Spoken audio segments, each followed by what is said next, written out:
The autumn of 1402 arrived in England wrapped in mist and the scent of dying roses. Across the rolling hills of Yorkshire, where ancient oaks stood like sentinels guarding secrets older than memory, the leaves fell in whispers of gold and rust, carpeting the earth with the remnants of a summer that had passed too quickly. The sky hung low and gray, as if mourning something it could not name, and the wind carried with it the distant toll of chapel bells echoing from villages scattered like forgotten prayers across the countryside. At the edge of these lands, where the forest gave way to meadows still green despite the season's turn, stood the village of Ashford. It was a humble place, a collection of thatched cottages and cobblestone paths worn smooth by generations of feet that had walked them in search of bread, of work, of love. The market square came alive each morning with the calls of merchants selling wool and grain, with the laughter of children chasing chickens through the mud, with the quiet conversations of women drawing water from the well. Here, life moved to the rhythm of the seasons, unhurried and unadorned, asking nothing of the great world beyond the hills. And yet, even in such a place, beauty found a way to bloom. On the eastern edge of the village, where a narrow lane curved toward the river, there stood a small cottage with walls of whitewashed stone and a roof that had been patched so many times it resembled a quilt of straw and memory. Before this cottage spread a garden that seemed to belong to another world entirely, a riot of color and fragrance that defied the approaching cold. Roses climbed the wooden trellis beside the door, their petals a deep crimson that caught the morning light like drops of wine. Lavender lined the path in purple waves, and marigolds nodded their golden heads beside bushes of rosemary and thyme. Even now, as October painted the world in shades of amber and brown, this garden held on to summer with a stubborn grace that made passers-by stop and stare. This was the home of Clara Wren, the florist of Ashford. She emerged from the cottage just as the sun broke through the clouds, carrying a basket filled with freshly cut stems wrapped in damp cloth. Her dress was simple, a faded blue wool that had been her mother's before her, and her hair, the color of chestnut streaked with honey, was pinned loosely at the nape of her neck, though several strands had already escaped to frame her face. She was not beautiful in the way that noble women were beautiful, with their pale skin and elaborate gowns. Her beauty was of a different kind, the kind that came from hands that knew the earth, from eyes that noticed the way light fell through leaves, from a smile that asked for nothing and offered everything. At 23 years of age, Clara had already buried both parents and a brother lost to fever 2 winters past. She had inherited nothing but this cottage, this garden, and a knowledge of flowers that her mother had passed down through patient afternoons spent kneeling in the soil together. It was enough. It had to be enough. She sold her bouquets at the market, arranged flowers for weddings and christenings, and sometimes, when the lord of a nearby manor wished to impress a guest, she was summoned to fill the great halls with arrangements that made even the coldest stone walls seem alive. This morning, however, her destination was not the market. Clara walked the lane toward the village center, her basket balanced on her hip, nodding greetings to the neighbors she passed. Old Thomas the blacksmith raised his hammer in acknowledgement. The baker's wife called out an invitation to try the morning's bread, still warm from the oven. Clara smiled and promised to return later, but her steps did not slow. She had received a summons the evening before, delivered by a boy in livery so fine it had made the entire village whisper. The message had been brief, written in a hand that did not waste words. Flowers were required at Thornwood Manor, and the florist of Ashford was to present herself at the gates by mid-morning. Thornwood Manor. Even the name sent a ripple of unease through the village whenever it was spoken. The estate lay 5 miles to the north, beyond the forest and across the river, a vast expanse of land that had belonged to the Ashworth family for 3 centuries. The current master was Lord Edward Ashworth, Duke of Thornwood, a man whose title inspired respect and whose reputation inspired something closer to fear. He was said to be wealthy beyond measure, powerful enough to command the attention of the king himself, and so cold in manner that servants who displeased him vanished without explanation. Some said he had made a pact with darker forces to acquire his fortune. Others claimed he was simply a man who had forgotten how to feel. Clara had never seen the Duke. Few in the village had. He kept to his manor like a prisoner in a castle of his own making, emerging only for matters of business or obligation, never for pleasure, never for company. His wife had died 5 years past, they said, in circumstances no one spoke of clearly, and since that day, the Duke had sealed himself away from the world as thoroughly as if he had bricked up his own heart. Why such a man would want flowers was a mystery Clara did not pretend to understand. The walk to Thornwood took her through the forest, where the path narrowed and the trees grew so thick their branches formed a canopy that blocked all but scattered fragments of light. The air smelled of damp earth and decaying leaves, of mushrooms pushing up through the moss, and the faint, sweet rot of fallen fruit. Clara had walked this path before, delivering arrangements to the manor's housekeeper, but she had never been summoned by the Duke himself. The thought made her grip her basket tighter, as if the weight of the flowers could anchor her against whatever waited ahead. When she emerged from the trees, she saw it. Thornwood Manor rose from the landscape like something conjured from the pages of an ancient tale. Its walls were gray stone, weathered by centuries of wind and rain, and its towers reached toward the sky with a stern, unyielding ambition. Ivy climbed the eastern face, dark green against the granite, and the windows reflected the morning clouds like eyes that watched without warmth. The gardens that surrounded the manor were immaculate but severe, hedges trimmed into geometric precision, gravel paths raked into perfect lines, not a single flower to be seen anywhere. It was a place designed to impress, not to welcome, and Clara felt the chill of it settle into her bones even before she reached the gates. The gates themselves were works of iron artistry, twisted into patterns of thorns and leaves that seemed almost alive in their complexity. They stood open, but only barely, as if the manor itself was reluctant to admit visitors. Beyond them, the path led to the main entrance, a massive oak door flanked by stone lions whose expression suggested they had seen too much to be surprised by anything anymore. Clara paused at the threshold. She had known hardship. She had known grief. She had stood at gravesides and watched the earth swallow those she loved, and she had risen the next morning to tend her garden because life demanded nothing less. But something about this place, about the silence that hung over it like a shroud, made her want to turn back. There was a weight here, a sorrow so deep it seemed to seep from the very stones, and for a moment, she wondered if any arrangement of flowers could possibly be enough to lift it. But she had been summoned, and Clara Wren did not break her word. She walked through the gates. The gravel crunched beneath her worn leather shoes as she approached the door, each step seeming louder than it should in the stillness. Before she could raise her hand to knock, the door swung open, revealing a woman of perhaps 50 years, dressed in black wool with a ring of keys at her belt. Her face was stern but not unkind, the face of someone who had learned to expect disappointment and had made peace with it long ago. "You are the florist," the woman said. It was not a question. "I am," Clara replied. "Clara Wren from the village. I am Mrs. Blackwood, the housekeeper. Follow me." The interior of Thornwood Manor was as grand as Clara had imagined, and twice as cold. The entrance hall soared upward to a vaulted ceiling painted with scenes of hunting and harvest, though the colors had faded with time, and the faces of the figures seemed to watch her passage with indifferent eyes. Tapestries lined the walls, depicting battles and banquets, and a staircase of dark wood curved upward to the floors above, its banister carved with the same thorn motif that marked the gates. Everywhere Clara looked, she saw wealth, history, power, but nowhere did she see warmth. No fire burned in the enormous hearth. No candles softened the gray light filtering through the windows. It was a house that had forgotten how to be a home. Mrs. Blackwood led her through corridors and chambers, past closed doors and silent servants who moved like shadows, until they reached a room at the back of the manor that overlooked what had once been a rose garden. The roses were dead now, their canes bare and blackened, their beds untended. The sight made Clara's heart ache in a way she could not explain.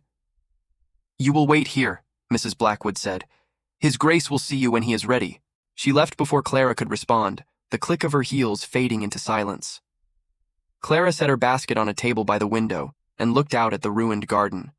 She could imagine what it had been once, how the roses must have bloomed in summer, their fragrance drifting through the open windows, their colors brightening even this somber room. Someone had loved this garden. Someone had tended it with care. But that someone was gone now, and the roses had been left to die, as if their beauty had become unbearable. She did not know how long she stood there, lost in thought, before she heard the door open behind her. "You are smaller than I expected." The voice was deep and quiet, carrying the weight of authority without effort. Clara turned to find a man standing in the doorway, and for a moment, she forgot to breathe. Lord Edward Ashworth, Duke of Thornwood, was not what the stories had led her to imagine. She had expected someone older, perhaps, someone with cruelty carved into his features, someone whose wickedness would be visible in his eyes. Instead, she found a man of perhaps 35, tall and lean, with dark hair that fell across a forehead lined with the marks of thoughts that never rested. His face was handsome in a severe way, all sharp angles and shadows, and his eyes were the gray of winter storms, observing everything and revealing nothing. He wore black, as if in perpetual mourning, and his hands, she noticed, were not the soft hands of idle nobility, but the hands of a man who had known work, who had gripped reins and perhaps weapons, who carried his own burdens even when servants waited to carry them for him. But it was not his appearance that struck her most deeply. It was the sorrow. It hung about him like a cloak, visible in the set of his shoulders, in the downward curve of his mouth, in the way he stood apart from the room as if he did not quite belong in it. This was a man who had suffered, and who had chosen to suffer alone. And the loneliness of that choice was so profound that Clara felt it like a cold wind passing through her chest. "Your Grace," she said, remembering herself, dropping into a curtsy. "I am Clara Wren. I received your summons. I know who you are." He did not move from the doorway, did not invite her to sit, did not offer any of the courtesies that his station demanded. "I have heard you are skilled with flowers, that you can make even the dullest room seem alive. I do what I can, Your Grace. Flowers have their own beauty. I simply help people see it." Something flickered in his gray eyes, something that might have been curiosity, or might have been pain. "And can you bring beauty to a place where everything beautiful has died?" Clara glanced toward the window, toward the ruined rose garden. "I can try." The Duke was silent for a long moment, studying her with an intensity that made her want to look away. But she held his gaze, because she had learned long ago that looking away was the same as surrendering, and Clara Wren had never surrendered to anything in her life. "My sister is coming to stay," he said at last, his voice flat, as if the words cost him something to speak. "She has been ill, and the physicians believe country air will aid her recovery. She loved flowers once, before." He stopped, the sentence hanging unfinished in the air between them. "I want the manor to be welcoming when she arrives. I want her to see something other than death when she looks out the windows." "When does she arrive, Your Grace?" 3 days. 3 days. Clara thought of the dead garden, the bare corridors, the cold hearth. 3 days to bring life back to a place that had forgotten what life felt like. "I will need help," she said. "Workers to clear the old growth, to prepare the beds. I will need access to the glass houses, if there are any, and to whatever resources the estate can provide. And I will need your trust, Your Grace. To do this properly, I must have the freedom to make decisions without seeking approval for every stem and petal." And the Duke's eyebrow rose slightly, the first expression she had seen cross his face. "You speak boldly for a village florist." "I speak honestly. You summoned me because you heard I was skilled. If you wanted someone who would tell you only what you wished to hear, you chose the wrong person." For a moment she thought she had gone too far. The Duke's jaw tightened and his eyes grew even colder, if such a thing were possible. But then, unexpectedly, the corner of his mouth twitched. Not quite a smile, but something close to it. Something that suggested he had not entirely forgotten how. "Very well," he said. "You will have what you need. Mrs. Blackwood will see to the arrangements. You may begin immediately." He turned to leave, and Clara should have let him go, should have been grateful for the commission and the coin it would bring. But something made her speak again, something she could not name. "Your Grace," he paused, his hand on the doorframe. "The rose garden," she said. "What happened to it?" The silence that followed was so complete that Clara could hear her own heartbeat. The Duke did not turn around, did not look at her, but she saw his shoulders stiffen, saw his hand grip the wood until his knuckles went white. "My wife planted it," he said, his voice barely above a whisper. "She tended it every day, even when she was too ill to walk without assistance. She said the roses reminded her that beautiful things could grow even in the coldest soil." He drew a breath that seemed to cost him everything. "She died 5 years ago. The day after her funeral, I ordered the garden left to wither. I could not bear to see it bloom without her." He left without another word, his footsteps fading into the silence of the manor. Clara stood alone in the empty room, her heart aching for a man she did not know, for a grief she had not witnessed, for roses that had died because their keeper's heart had broken beyond repair. She looked out at the garden again, at the blackened canes and the barren earth, and she made a promise, silent and fierce, to herself and to the ghost of the woman who had loved this place. She would bring it back to life. Check if you are already subscribed to this channel. Stories like this one, stories that touch the deepest corners of the heart and remind us that love can bloom even in the most unexpected places, are shared here every week.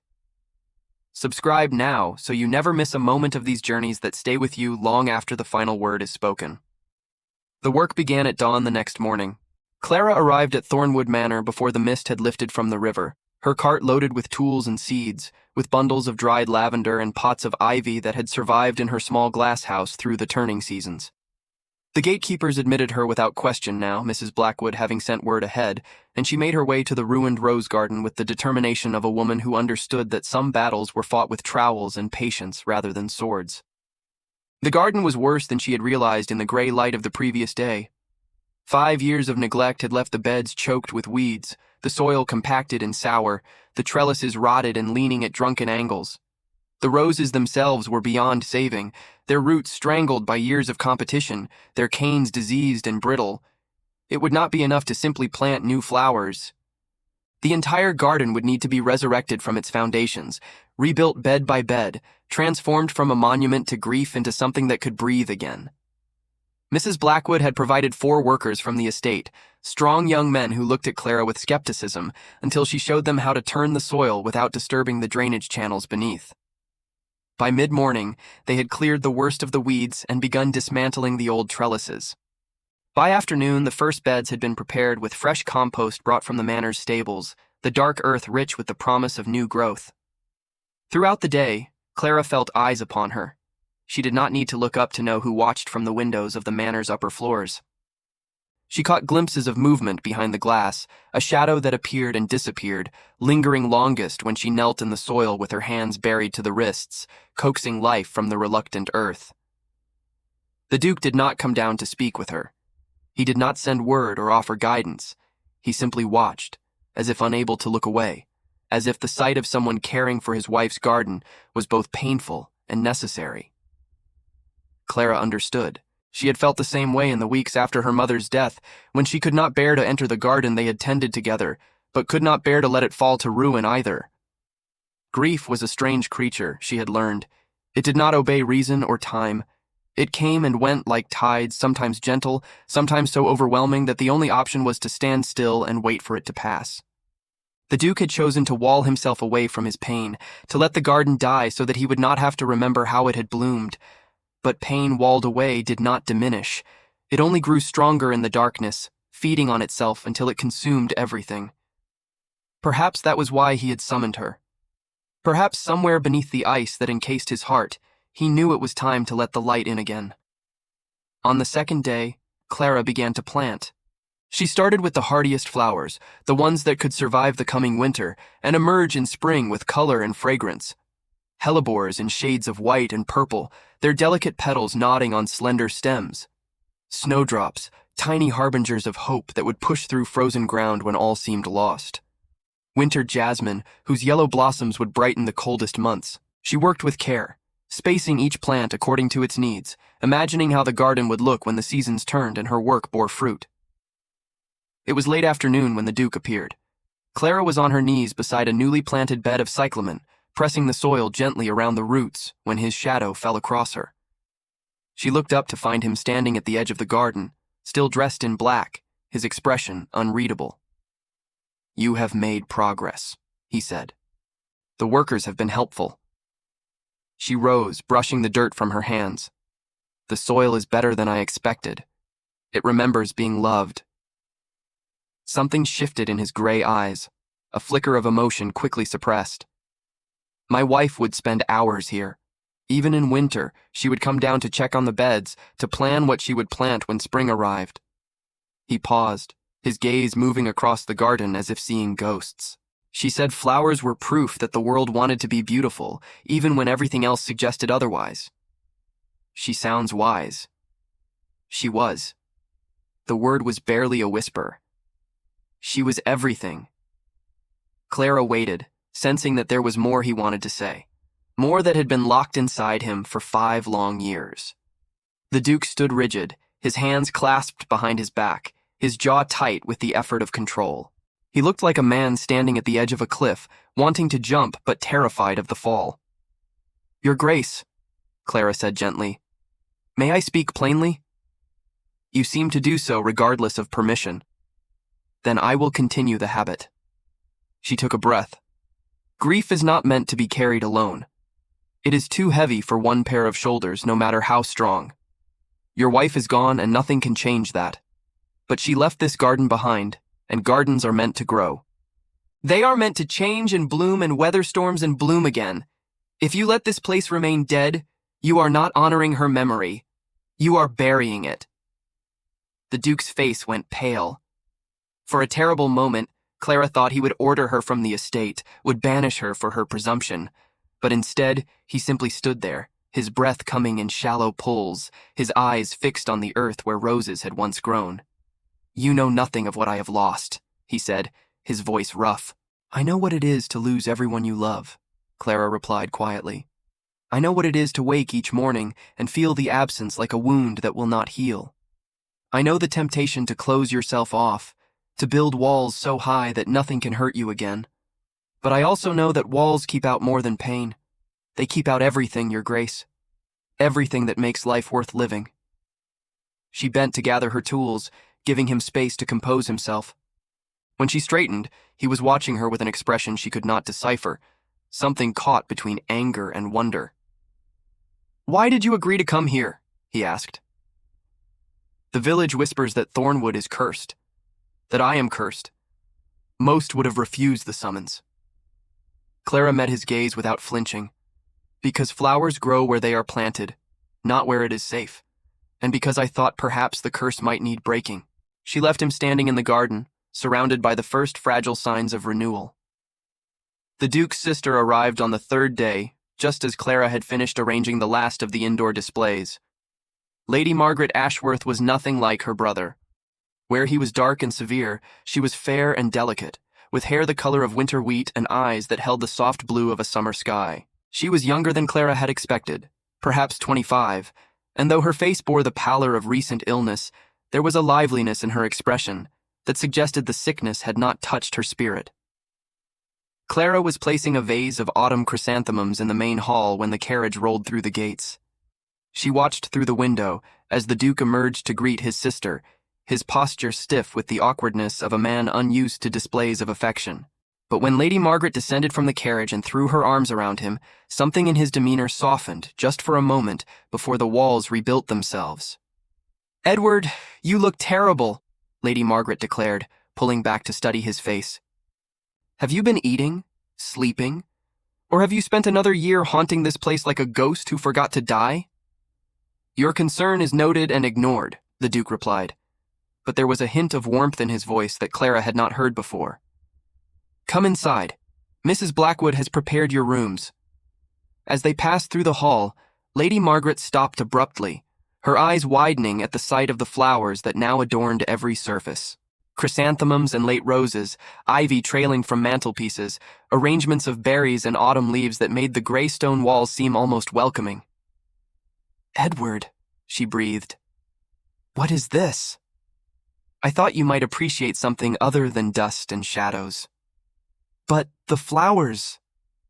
Lady Margaret turned in a slow circle, taking in the transformation. "Who did this? It is beautiful. It is like the house has finally decided to breathe again." "The village florist, a woman named Clara Wren." The Duke's eyes found Clara where she stood near the window, and something passed between them, an acknowledgement that went beyond words. "She has been working since you were summoned." Lady Margaret followed his gaze, and her face broke into a smile that was like sunlight after rain. "You must be Clara," she said, crossing the hall with outstretched hands. "I cannot tell you how much this means to me. I was dreading coming back to this mausoleum, but this is a gift." Clara curtsied, but Lady Margaret would have none of it, taking her hands and clasping them warmly. "None of that. Anyone who can make my brother's house look like something other than a tomb is a friend, not a servant." Margaret, the Duke said, a warning note in his voice. Oh, hush. I have been ill, Edward, not dead. I am still capable of making my own decisions about who deserves courtesy. She turned back to Clara, her blue eyes bright with curiosity. You must tell me everything. Where did you learn your craft? How did you manage to find flowers at this time of year? And most importantly, how did you convince my brother to allow color within these walls? Clara glanced at the Duke, who stood watching the exchange with an expression caught between exasperation and something that might have been amusement. His Grace made it clear he wished the manor to be welcoming. I simply followed his instructions. His instructions? Lady Margaret laughed, a sound like bells in the silent hall. Edward has not given an instruction that was not related to ledgers or land management in 5 years. No, you have worked some sort of magic here, and I intend to learn your secrets. She linked her arm through Clara's with the easy familiarity of a woman accustomed to getting her way. Come, you must join us for tea, I insist. Lady Margaret, I am merely a florist. It would not be proper. Proper is what I say it is in this house. Edward gave up caring about propriety years ago, and I never cared for it to begin with. Besides, she added, lowering her voice conspiratorially, I have been trapped in a sickbed with only physicians and servants for company. I am desperate for conversation with someone who does not wish to take my pulse or adjust my pillows. Clara looked to the Duke for guidance, but he simply raised an eyebrow as if to say, You see what I must contend with. Very well, Clara said, allowing herself to be led toward the drawing room. But only for a short while. There is still work to be done in the garden. The garden? Lady Margaret stopped so suddenly that Clara nearly stumbled. You mean Catherine's garden? It lives again? Not yet, Clara said softly. But it will. Lady Margaret's eyes filled with tears, though she blinked them away quickly. Catherine was Edward's wife, she explained, her voice tight. She was also my dearest friend. We grew up together, she and I, before Edward ever knew her. I was the one who introduced them, at a summer ball when we were both barely out of the schoolroom. She saw him across the room and declared that she would marry him or no one. And she did, because Catherine always got what she wanted, and what she wanted was to love my brother until the world ended. Margaret. The Duke's voice was strained. This is not necessary. It is entirely necessary. Lady Margaret turned to face him, her chin raised with a defiance that suggested this was an argument they had had before. You have spent 5 years pretending she never existed, refusing to speak her name, letting everything she loved fall to ruin. But she did exist, Edward.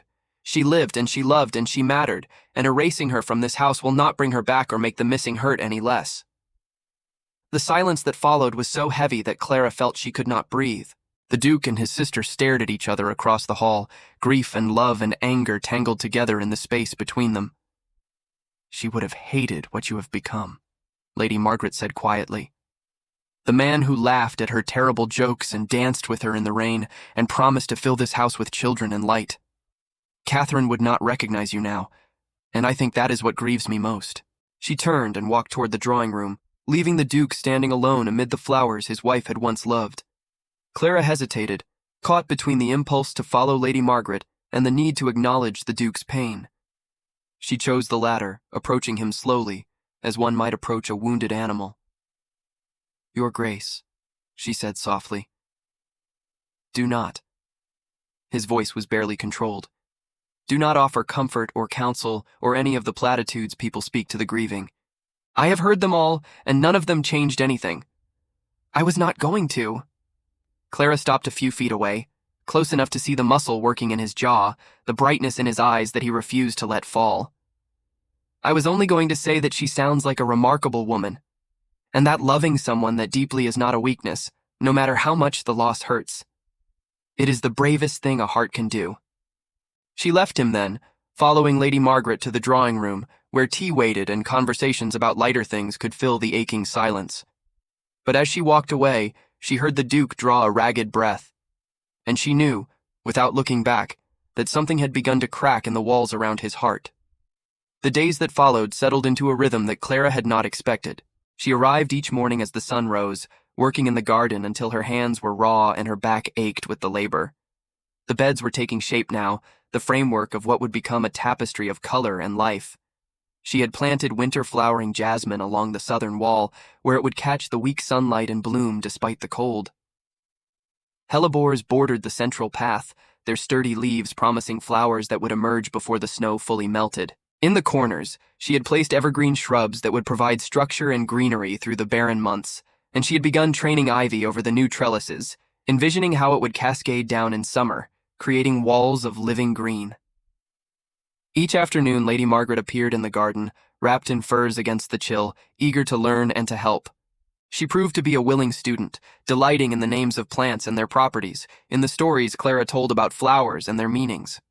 They spoke of lavender for devotion and rosemary for remembrance, of the language that gardens had spoken since ancient times, when lovers exchanged bouquets that said what words could not. Catherine knew all of this, Lady Margaret said one afternoon, kneeling beside Clara to plant a row of winter pansies. She taught me the meanings of every flower in her garden. She said that when she was too old to speak, she would communicate entirely in blooms, and we would all have to learn to read her botanical messages. Clara smiled, carefully pressing soil around a delicate root. She sounds like someone I would have liked to know. You would have loved her. Everyone did. Lady Margaret's voice grew wistful. She was the kind of person who made every room brighter simply by entering it.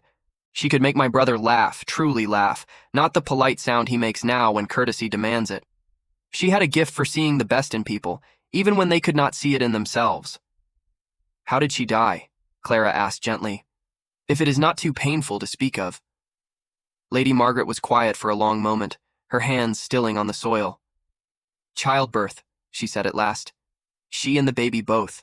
It was their first child, a boy. Edward was in London when it happened, called away on business he could not refuse. By the time he returned, it was over. He never got to say goodbye. Clara felt her heart clench with a sorrow that was not her own. That is a terrible burden to carry. He blames himself. He believes that if he had been here somehow, things would have been different, as if his presence alone could have saved her. Lady Margaret shook her head slowly. The physician said there was nothing anyone could have done. The baby was turned wrong, and Catherine was never strong, not in body, whatever her spirit may have been. But Edward will not hear it. He has convinced himself that he failed her, and he has been punishing himself ever since. By refusing to live. By refusing to feel. He thinks that if he walls himself away from everything, he cannot be hurt again. But he does not see that he is already hurt, that the wound festers in the darkness, growing worse with every year that passes. Lady Margaret looked up at the manor, where the Duke's silhouette was visible in an upper window. I had hoped that coming here might help, that seeing the garden restored might remind him of who he used to be. But I fear he is too far gone into his grief to find his way back. Clara followed her gaze to the window. The Duke stood motionless, watching them, though at this distance she could not read his expression. She thought of the moment in the hall when the walls had cracked, just slightly, just enough to let a sliver of light through. I do not believe anyone is ever too far gone, she said quietly. Not while they are still breathing, not while there is someone willing to reach for them in the dark. Lady Margaret turned to look at her, something shifting in her blue eyes. You speak as if from experience. I speak as someone who has been in the dark and found her way out. Clara returned to her planting, her fingers working with practiced ease. After my mother died, I did not leave the cottage for nearly a month. I could not see the point. Every morning I woke and remembered that she was gone, and the pain was so great I thought it would crush me. I wanted to disappear, to follow her into whatever comes next, because the world without her seemed unbearable. What changed? Clara was silent for a moment, remembering. The garden. I woke one morning and saw that the flowers she had planted were dying, neglected and forgotten in my grief. And I realized that if I let them die, I would be letting the last piece of her die with them. So I got up. I went outside. I knelt in the dirt, and I began to work. And slowly, day by day, as the garden came back to life, so did I. Lady Margaret reached over and took her hand, squeezing it gently. You are an extraordinary woman, Clara Wren. I'm a woman who learned that survival is sometimes simply a matter of putting one foot in front of the other until the path becomes clear. Clara squeezed back, then released her hand to continue working. Your brother will find his path. It may take time, and it may take more than a garden. But he is not lost. Not yet. They worked in companionable silence for a while longer, until the shadows lengthened, and Mrs. Blackwood appeared to summon them inside for tea. That evening, Clara was preparing to leave when the Duke appeared in the garden. She had not expected him. In the week since she had begun work, he had watched from windows and passed through halls, but he had not sought her out directly since that first afternoon. Now he stood at the edge of the newly planted beds, his dark figure stark against the fading light. "May I walk with you?" he asked. Clara paused in gathering her tools. "Your Grace, it is not necessary. The path is safe, and I have walked it many times." "I know." He moved closer, his steps careful, as if he were navigating unfamiliar territory. "I am not offering escort. I am asking for company." Something in his voice made Clara look at him more closely. The usual coldness was still there, but beneath it she sensed something else, a weariness that went beyond physical exhaustion, a loneliness so profound it seemed to echo in the silence between his words. "Very well," she said. They walked together through the garden gate and into the meadow beyond, where the path wound toward the forest. The evening was cool but not cold, the air carrying the scent of wood smoke from the village chimneys and the last sweet fragrance of late-blooming wildflowers. Above them, the first stars were beginning to appear, faint points of light in the deepening blue. For a long while, neither of them spoke. It was the Duke who broke the silence, his voice low and hesitant. "My sister told you about Catherine." "She did. And now you understand why I am the way I am." Clara considered her response carefully. "I understand that you loved your wife deeply. I understand that losing her broke something in you, but I do not believe that understanding excuses the choice to remain broken. You speak as if mending is a simple matter of will. I speak as someone who knows it is not simple at all. It is the hardest thing in the world, Your Grace, to choose to feel again when feeling has brought nothing but pain. But the alternative, the numbness, the isolation, the slow withering of everything that makes life worth living, that is not truly living. It is merely existing, and existing is not enough." The Duke stopped walking, and Clara stopped with him, turning to face him in the gathering dusk.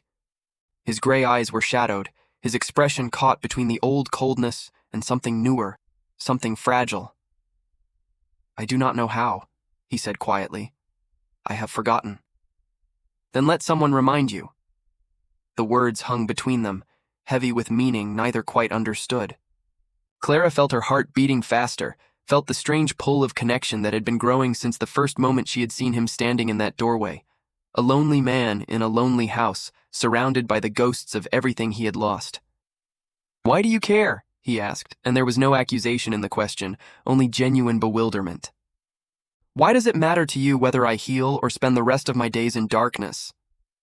Clara thought of her mother, of the garden they had tended together, of the lessons learned through seasons of planting and waiting and watching things grow. She thought of the roses that had died because their keeper's heart had been too broken to tend them, and of the promise she had made to bring them back to life. "Because everyone deserves to be reached for in the dark," she said simply. "And because I believe that somewhere beneath all that armor, there is still a man worth reaching for. If you are feeling as moved by this story as we hope you are, leave a comment below with the words, 'Some hearts just need to learn how to bloom again.' Let us know that you are here, that you are part of this journey, that stories like this one touch something deep within your soul." The Duke did not respond immediately.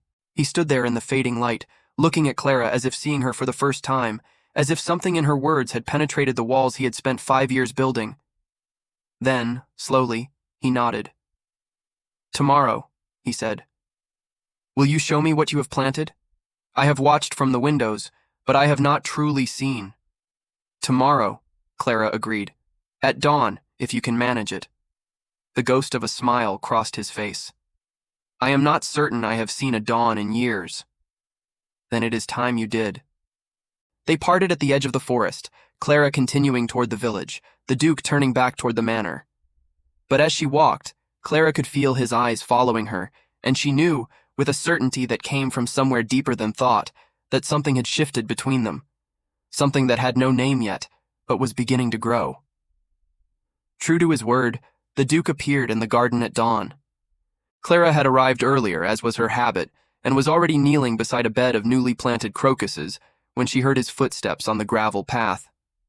She looked up to find him standing in the gray light, his breath misting in the cold air, his face raw with sleeplessness, but his eyes, for the first time since she had known him, fully present. "You came," she said. "I said I would." Many people say things they do not mean. I am not many people. He moved to stand beside her, looking down at the small green shoots pushing up through the dark soil. "What are these?" "Crocuses. They will bloom in early spring, some purple, some white, some yellow.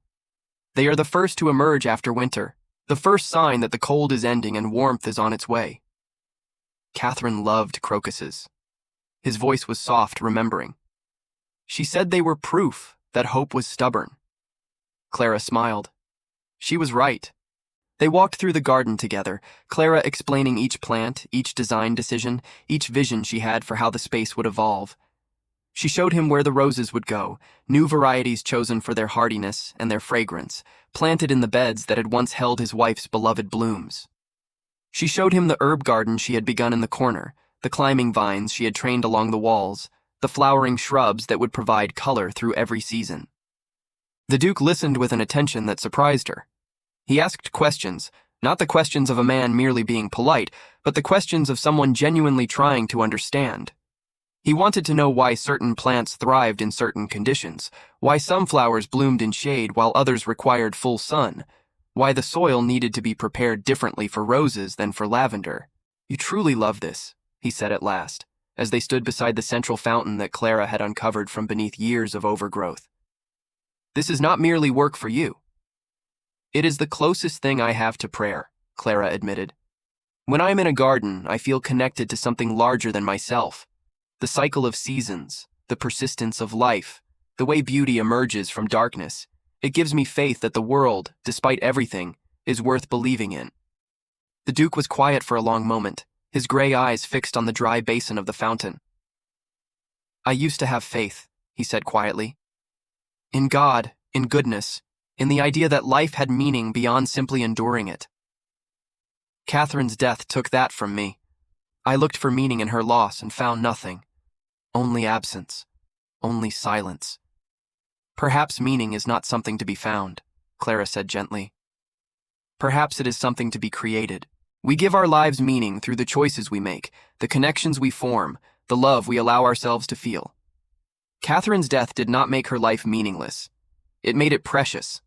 And the meaning of her life lives on in everyone she touched, everyone she loved, everyone who carries a piece of her forward."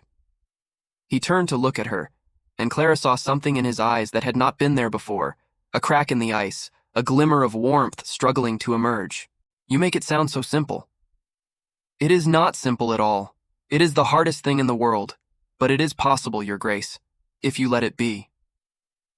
The days that followed saw a change in the Duke that even Mrs. Blackwood, who had served the Ashworth family for 30 years, remarked upon. He began to appear in the garden each morning, sometimes to work alongside Clara and his sister, sometimes simply to watch. He took meals with Lady Margaret again, something he had not done consistently since Catherine's death. He ordered the great fireplaces lit, filling the manor with warmth it had not known in years. He even, on one memorable occasion, laughed at something Lady Margaret said, a sound so unexpected that the servants stopped in their tracks to stare. "You have performed a miracle," Lady Margaret told Clara one afternoon, as they arranged flowers in the drawing room. "My brother is becoming human again. I had given up hope of ever seeing it. I have done nothing except tend a garden. You have done far more than that, and we both know it." Lady Margaret gave her a knowing look. "He watches you, you know, when he thinks no one is looking. He watches you the way he used to watch Catherine, as if you were the sun and he had forgotten how to feel warmth." Clara felt heat rise to her cheeks. "You are imagining things." "I am imagining nothing. I know my brother, Clara. I have known him all my life. And I tell you that whatever you are doing, whatever spell you have cast, it is working. He is waking up. For the first time in 5 years, my brother is beginning to live again." Clara did not know how to respond. The truth was that she had noticed the Duke's attention, had felt his eyes on her as she worked, had caught him watching her with an intensity that made her heart race. But she had told herself it meant nothing, that she was a village florist and he was a duke, that the gulf between their stations was too vast to be crossed. And yet, when their eyes met across the garden, something sparked between them that had nothing to do with stations or propriety. Something that felt inevitable, like the coming of spring after a long winter, like the first green shoots pushing up through frozen ground. The confrontation came, as such things do, without warning. It was a gray afternoon in late November, the sky heavy with the promise of snow, when a carriage arrived at Thornwood Manor bearing a visitor no one had expected. Clara was in the garden, covering the tender plants against the coming cold, when she heard the commotion, the shouts of servants, the slamming of doors. She straightened to see a woman descending from the carriage, a woman of perhaps 50, dressed in black silk that spoke of wealth and status, her face hard with an anger that seemed to have calcified over years. "Who is that?" Clara asked one of the gardeners. "Lady Ashworth," the man replied, his voice dropping to a whisper. "The Duke's mother. She has not been to Thornwood since Lady Catherine's funeral." Clara felt a chill that had nothing to do with the weather.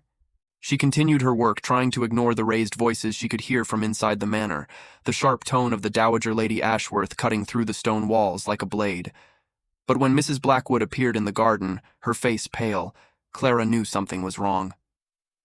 "Miss Wren," the housekeeper said, her voice carefully controlled, "her ladyship requests your presence in the drawing room." "My presence? Whatever for?" "I cannot say, but I would advise you to come immediately."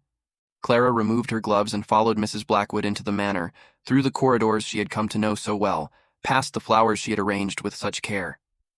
The drawing-room doors stood open, and inside she could see the Dowager seated by the fire, the Duke standing rigid by the window, and Lady Margaret sitting on the settee with her hands clasped tightly in her lap. "Ah," the Dowager said as Clara entered, her voice dripping with disdain.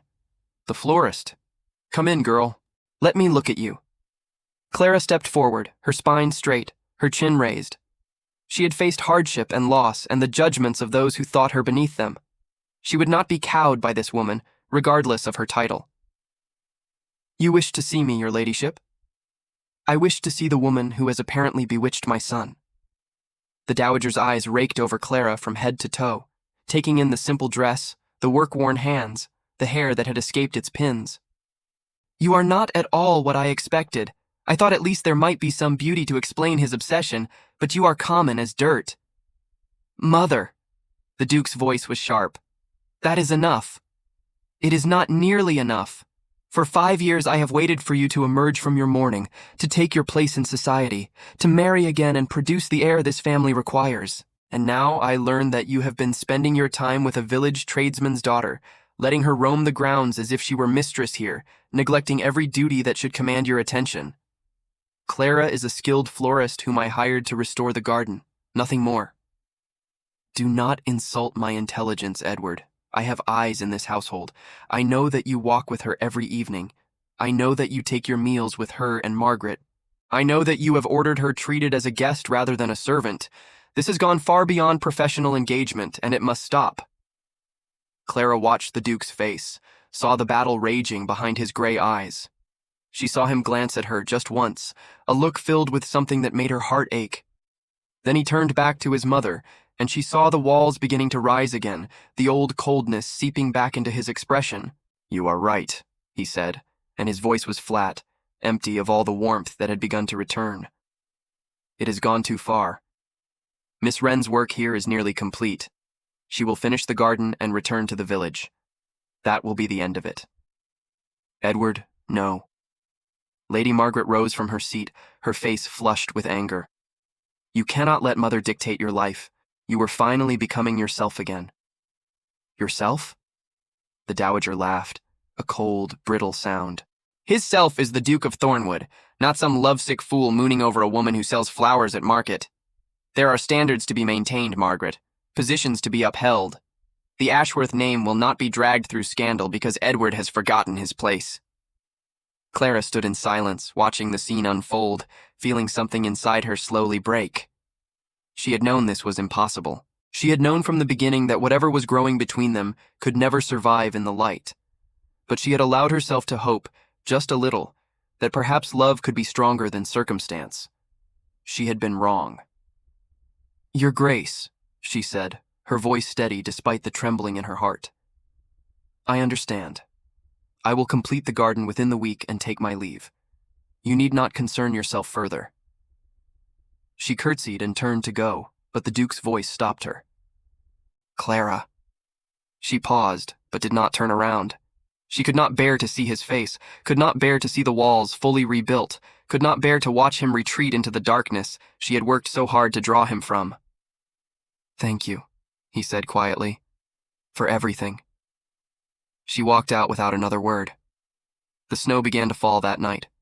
Clara worked through it, finishing the last of the planting, covering the beds against the frost, ensuring that everything she had created would survive the winter without her care.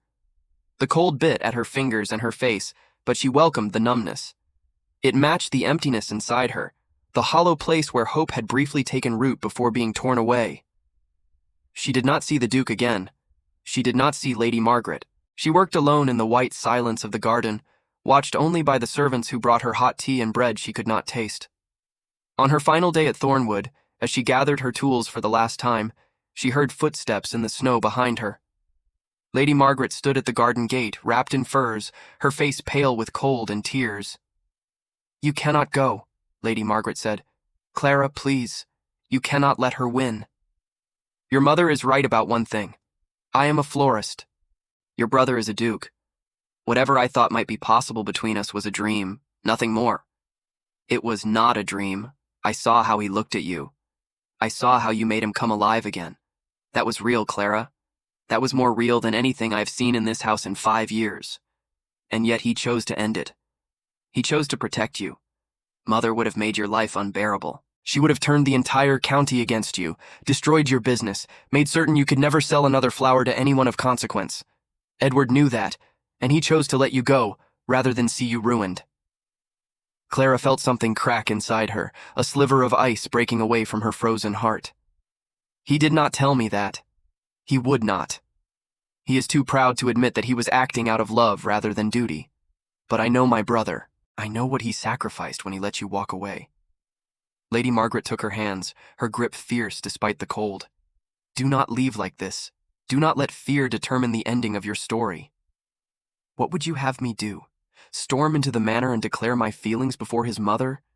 Demand that he choose me over his name, his position, everything he was raised to protect?" "Yes, exactly that." Clara stared at her, stunned by the certainty in Lady Margaret's voice. "Love is not practical, Clara. Love does not follow rules or respect stations. Love is wild and terrifying and utterly illogical, and it is the only thing in this world worth fighting for. If you love my brother, if you truly love him, then fight for him. Force him to acknowledge what he feels. Make him choose with his heart instead of his head. And if his head wins, then at least you will know you tried. At least you will not spend the rest of your life wondering what might have been."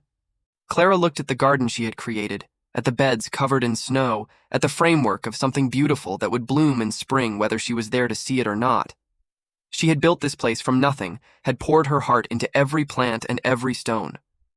She had promised to bring it back to life, and she had. Perhaps it was time to make another promise. "Where is he?" she asked. Lady Margaret smiled through her tears. "The library, where he always goes when he is trying to hide from himself." The library of Thornwood Manor was a vast room lined with books that had been collected over generations.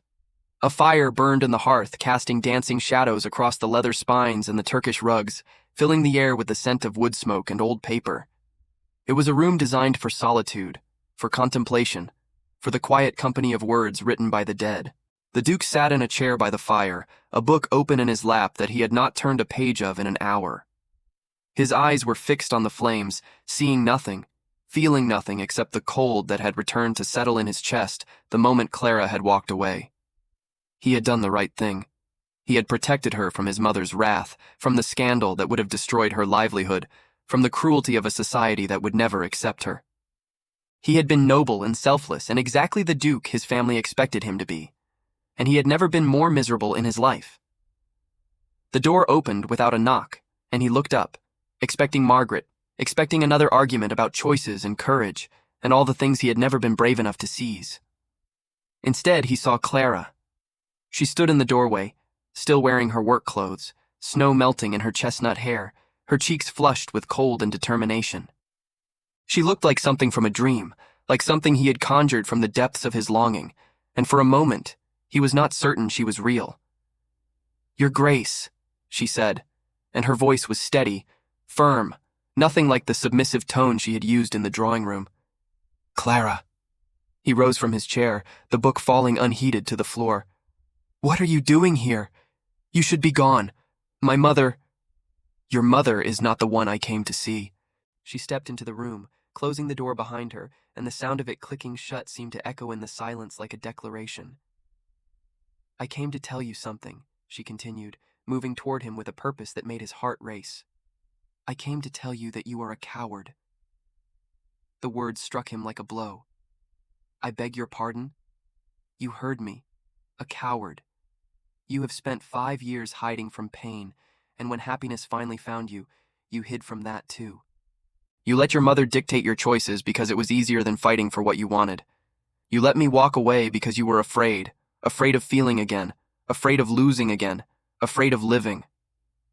I was protecting you. You were protecting yourself." She stopped a few feet away, close enough that he could see the fire reflected in her eyes, close enough that he could smell the snow and the earth and the flowers that clung to her always. "Lady Margaret told me what you feared your mother would do, and yes, perhaps she would have made my life difficult.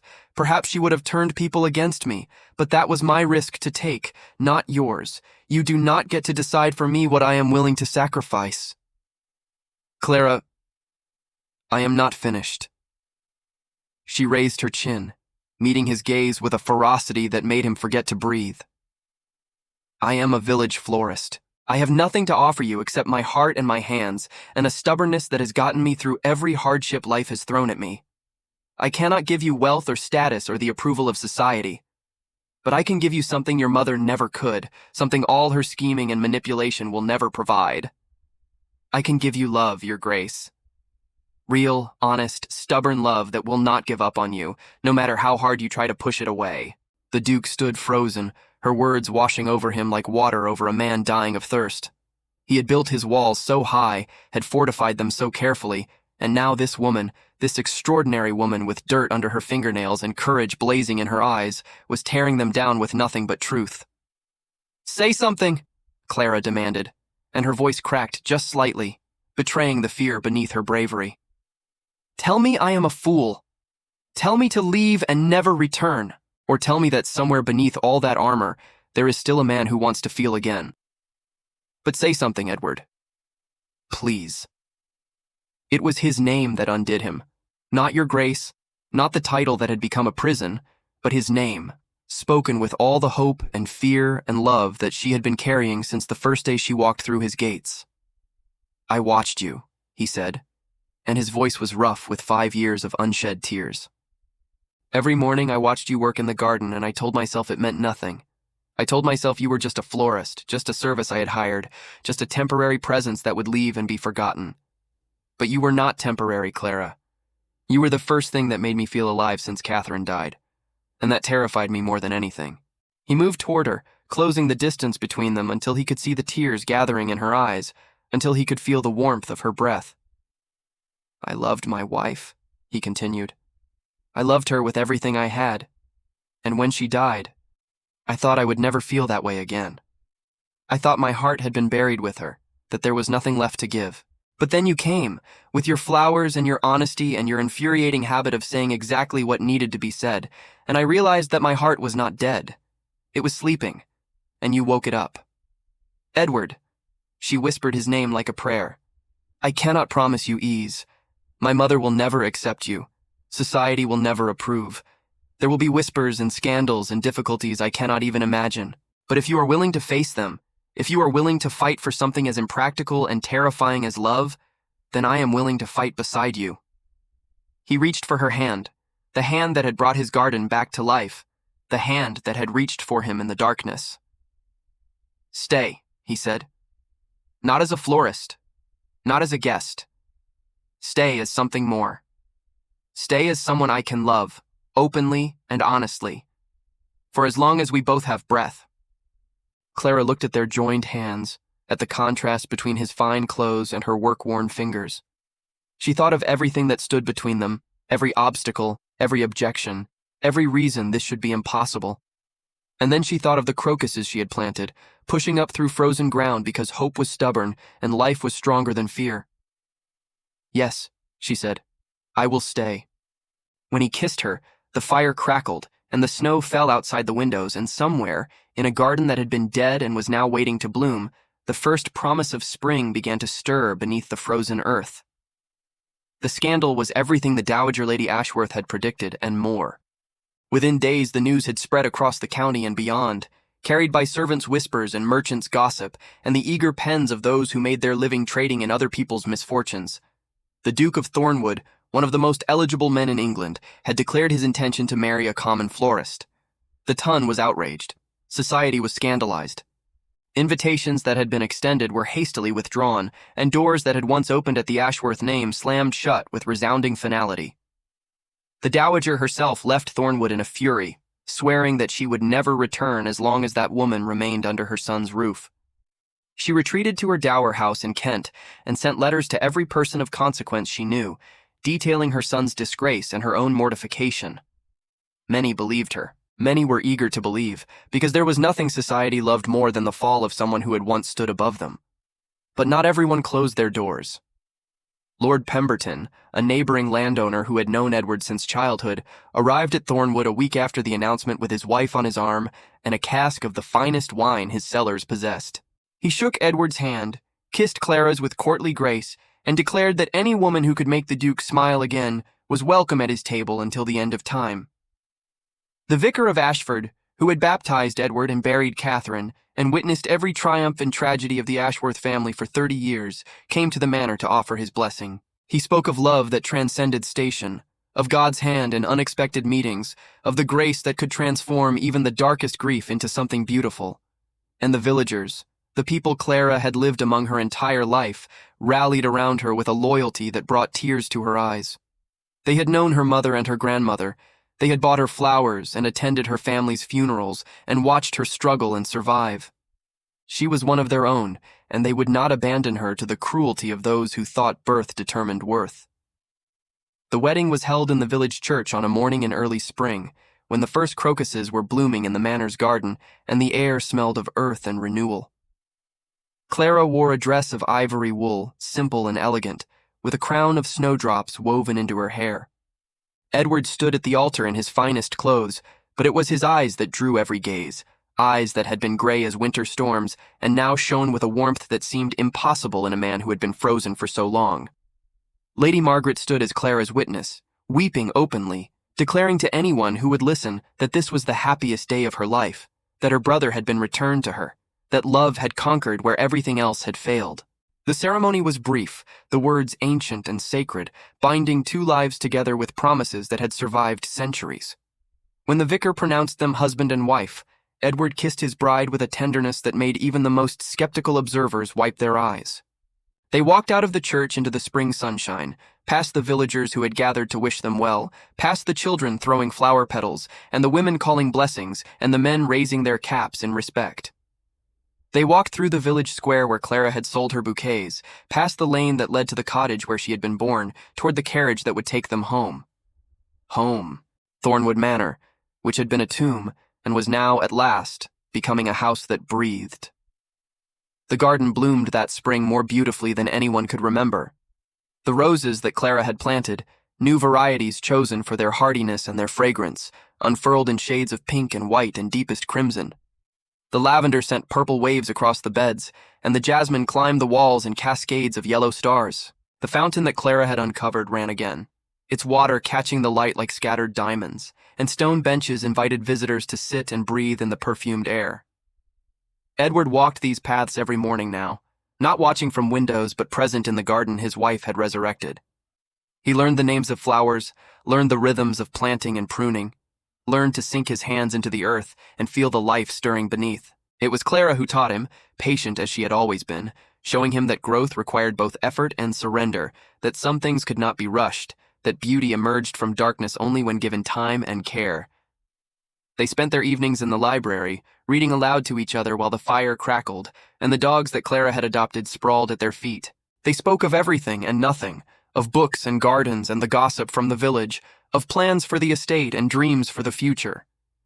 They spoke too of Catherine, of the woman Edward had loved and lost, and Clara listened with a heart open enough to honor his past while building their future. Lady Margaret remained at Thornwood, her health restored by the country air and the happiness that had come to fill every room. She became Clara's dearest friend and fiercest champion, defending the new Duchess against every slight, real or imagined, and plotting with gleeful determination to win over the doubters one by one. The Dowager never returned. She died 3 years later, alone in her dower house, having refused to reconcile with her son or acknowledge his wife. Edward attended her funeral out of duty, but he did not mourn. He had learned by then that some wounds were too deep to heal, and that the absence of those who had caused them was sometimes its own kind of peace. 5 years after their wedding, on an evening in early summer, Edward found Clara in the garden where they had first begun to understand each other. She was kneeling beside the roses, her hands in the soil, her hair coming loose from its pins. Beside her, a small boy of 3 years was carefully patting dirt around a newly planted seedling, his tongue poking out with concentration. "Papa!" The boy spotted his father and scrambled to his feet, running toward him with the abandon of a child who had never known anything but love. "I planted a flower. Mama said it will grow big as a tree." "Not quite that big," Clara laughed, rising to her feet and brushing the dirt from her skirts. "I said it would grow taller than you, which, at the moment, is not saying much." Edward scooped his son into his arms, pressing a kiss to the boy's dark hair. "And what kind of flower is it, William?" "A rose, like the ones Grandmother Catherine used to grow. Mama says she watches us from heaven and smiles when we plant things." Edward's eyes met Clara's over their son's head, and 1,000 words passed between them in the silence. Gratitude for the life they had built, sorrow for the losses that had led them here. Love, boundless and stubborn, that had grown against all odds. "Yes," Edward said softly, "I believe she does." Later that evening, after William had been bathed and read to and tucked into bed, Edward and Clara walked together through the garden as the sun set behind the hills. The roses were in full bloom, their fragrance filling the warm air, their petals glowing in the golden light. Somewhere in the distance, a nightingale began to sing. "I was thinking," Clara said, her hand in his, "about the day I first came here. How afraid I was. How certain I was that this place was cursed, that you were beyond reach, that nothing I could do would make any difference. And now? Now I think that curses are just wounds that have not been healed yet, and wounds given time and care and love can become gardens." Edward stopped walking and turned to face her, his wife, his love, the woman who had reached for him in the darkness and refused to let go. "You saved me," he said. "You know that, don't you? I was a dead man walking, Clara. I had given up on everything. And then you came, with your flowers and your honesty and your impossible stubbornness, and you reminded me that life was worth living. I will never be able to thank you enough for that. You thank me every day, every time you smile, every time you laugh, every time you kneel in the dirt with our son and teach him to love growing things. That is all the thanks I need." He kissed her there, among the roses that Catherine had loved and Clara had resurrected, in the garden that had died and been reborn, under a sky that was turning from gold to purple to the deep blue of coming night. He kissed her and felt his heart, that frozen thing that had spent so long in darkness, overflow with a warmth he had never thought to feel again. "I love you," he said against her lips. "I love you, Clara Ashworth, Duchess of Thornwood, stubborn florist, bringer of flowers and hope and light." "I love you too," she said. "I always have. Even when you were impossible. Even when you tried to push me away. I love you, and I will keep loving you until the last rose fades and the last star falls." They stood together in the fading light, two people who had found each other against all odds, in a garden that had been dead and was now more alive than it had ever been. Behind them, the manor glowed with lamplight from 100 windows, warm and welcoming, a home that had remembered how to breathe. And in the silence of the evening, as the nightingale sang and the roses swayed in the gentle breeze, it almost seemed that another presence lingered there, a woman with kind eyes and a gentle smile, watching over the garden she had loved and the husband she had left behind, blessing the new love that had grown from the seeds of old sorrow. Some hearts, it seems, simply need to learn how to bloom again. If you watch this far, it is because this story touched something deep within you. Leave a comment below saying, "I watched until the end," so I can get to know you and know who really loves the stories on this channel. Your support means the world to me, and knowing that you are here, that you journeyed with Clara and Edward through darkness to light, fills my heart with gratitude. If this story moved you, please like this video and share it with someone who needs to believe that love can bloom even in the most unlikely places. And if you have not already, subscribe to this channel so you never miss another tale of hope, redemption, and the extraordinary power of the human heart. Thank you for being here. Thank you for listening. Thank you for believing, even when the world makes believing so hard. Until next time, may your own gardens flourish, and may you never stop reaching for those who need you in the dark.